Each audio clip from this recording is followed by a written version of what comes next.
దేశ చరిత్రలోనే పోటీ చేసిన అన్ని స్థానాల్లో విజయం సాధించిన పార్టీగా జనసేన రికార్డులను తిరగరాసిందని మంత్రి కందుల దుర్గేష్ హర్షం వ్యక్తం చేశారు. తూర్పు గోదావరి జిల్లా దేవరపల్లిలోని కాకర్ల కళ్యాణ మండపంలో జనసేన ఆత్మీయ సమ్మేళనం నిర్వహించారు. ఈ కార్యక్రమంలో మంత్రి కందుల దుర్గేష్ పాల్గొని జనసేన తరపున పోటీ చేసి గెలిచిన ఎమ్మెల్యేలను మంత్రి సన్మానించారు.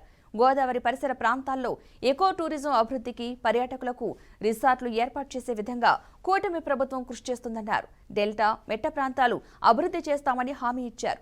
అప్పుల ఊబులో రాష్ట్రం సతమతమవుతున్న అభివృద్ధికి వెనకడుగు వేయదని మంత్రి కందుల దుర్గేష్ తెలిపారు.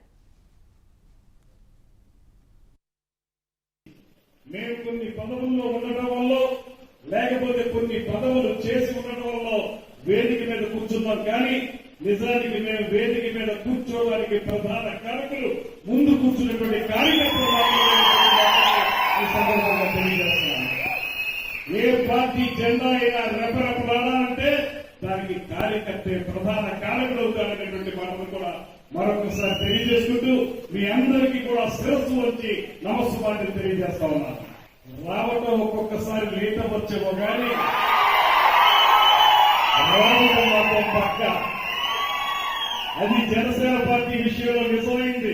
అటు భారతీయ జనతా పార్టీ, ఇటు జనసేన, తెలుగుదేశం పార్టీలు మూడు కలిసి ఒక వేదిక మీదకి వచ్చి ఈ రాష్ట్రంలో ఒక దుర్మార్గపు పరిపాలనకి చరమగీతం పాడినటువంటి సందర్భాన్ని మీ అందరికీ గుర్తు చేస్తా ఉన్నాను.